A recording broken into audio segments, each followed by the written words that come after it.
It's Thursday, April 6th. My name's Rich, and this is your 5-minute fix.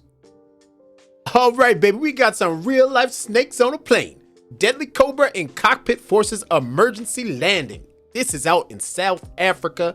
Pilot Rudolph Erasmus' life was potentially in danger as the deadly snake slithered up his back mid-air. My goodness, imagine feeling a cobra rolling up your spine while you trying to fly a plane. Woo! It felt like just another flight for South African pilot Rudolph Erasmus until he noticed an extra passenger on his plane at 11,000 feet in the air. However, it wasn't a human, but a cobra slithering under his seat. Quote, "To be truly honest, it's as if my brain did not register what was going on," he told the BBC. "It was a moment of awe," he added, saying he initially thought the cold feeling on his back was his water bottle. Now, that's something else. "I felt this cool sensation, sort of, crawling up my shirt," he said, thinking he may not have closed the bottle properly and water might have been dripping down his shirt. "As I turned to the left and looked down, I saw the cobra receding its head backwards underneath the seat." He then made an emergency landing on his flight from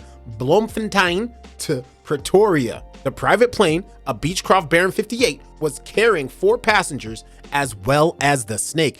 Which one of you MFs are responsible for this goddamn snake? A bite from a Cape Cobra is lethal and can kill someone in just 30 minutes. So not wanting to cause panic, Mr. Erasmus says he thought carefully before calmly telling those on board that there was an extra unwanted voyager. He was also so scared the snake might have gone to the back and caused mass panic. There we go, a little picture of the from the cobra there. I think what they say what kind of cobra it was, a Cape Cobra. Look at that slithering thing. In the end, he decided to tell them, "I did inform passengers. Listen, snake is inside the aircraft. It's underneath my seat. So let's try to get down to the ground as soon as we can." So how did the passengers react? Mr. Erasmus described a moment of absolute silence. You could hear a needle drop, and I think everyone froze for a moment or two. Pilots are trained for lots of scenarios, but certainly not for dealing with snakes in the cockpit, he said, telling the BBC that panicking would have just made the situation worse. And quite frankly, I agree. The plane made an emergency landing in the city of Welcome. However, the presence of the snake, although shocking, was not a total surprise. 2 people working at Worcester Flying Club, where the plane first took off, said they had earlier spotted a reptile taking refuge under the aircraft. They tried to grab it, but without success. Mr. Erasmus said he tried to find the snake before boarding the aircraft with his passengers, but unfortunately, it was not there. So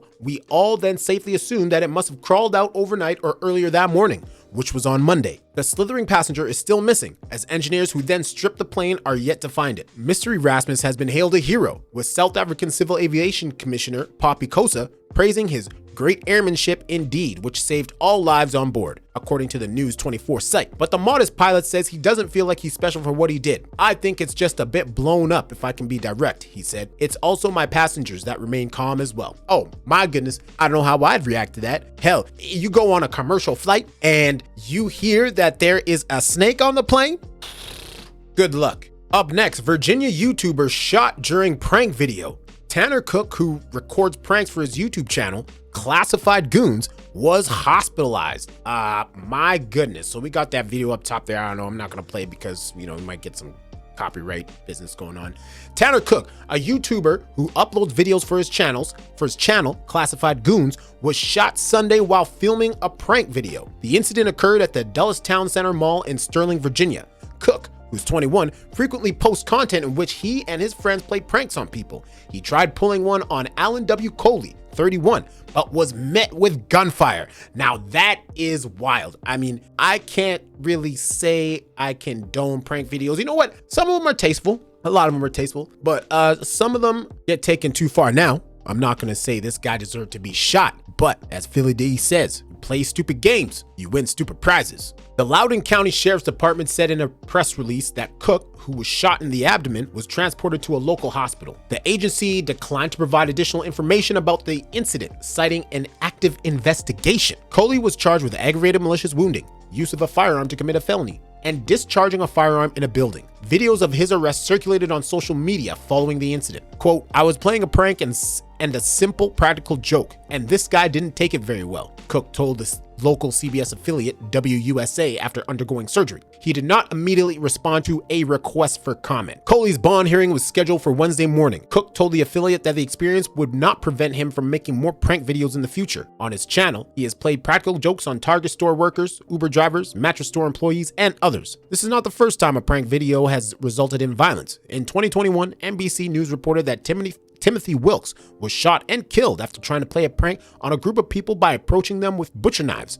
Oh my goodness. David Starnes Jr., who shot Wilkes, said that he was unaware that his group was being pranked and that he opened fire in self-defense. Starnes was not charged.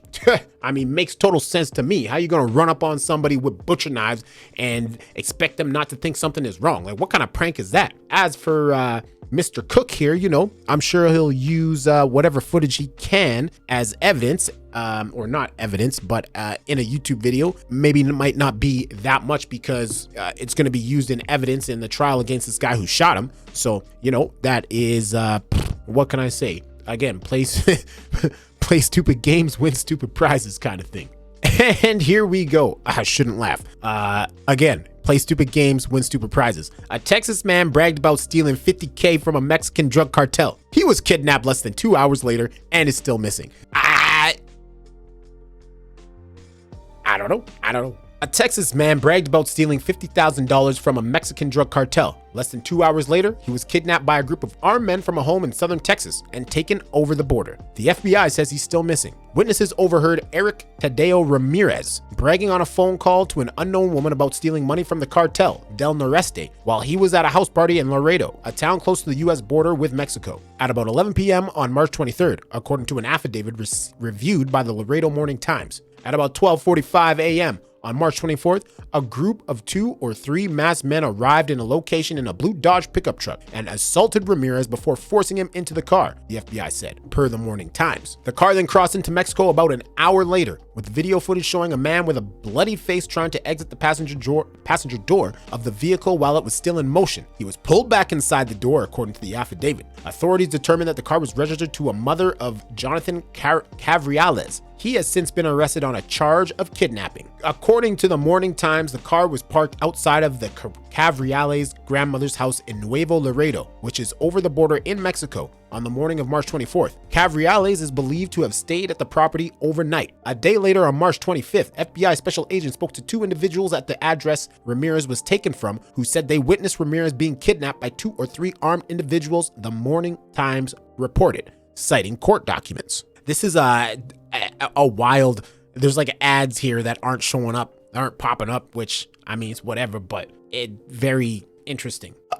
On March 27th, U.S. Customs and Border Protection officers detained Cavriales after he crossed into the U.S. in the same Dodge pickup truck. In a post-arrest interview, Cavriales admitted that he drove the vehicle into Mexico on March 24th with a kidnapped victim along with 3 other people, the Morning Times reported. He said he was aware that Ramirez had stolen approximately $50,000 from the Cartel del Noreste, per the affidavit. The Cartel del Noreste, which is an offshoot of the Los Zetas cartel, is considered to be one of the most powerful criminal organizations in Mexico. The rest of the men involved in the kidnapping remain at large. Look, bruh, first of all, don't go stealing money from the Mexican cartel. Secondly, if you are going to steal money from the Mexican cartel, why the hell you on the phone within earshot of anybody? Bruh, if you're going to steal it, get the hell out of there and, you know, find somewhere very far away, because they will get you, obviously, as what happened in this situation. Wild.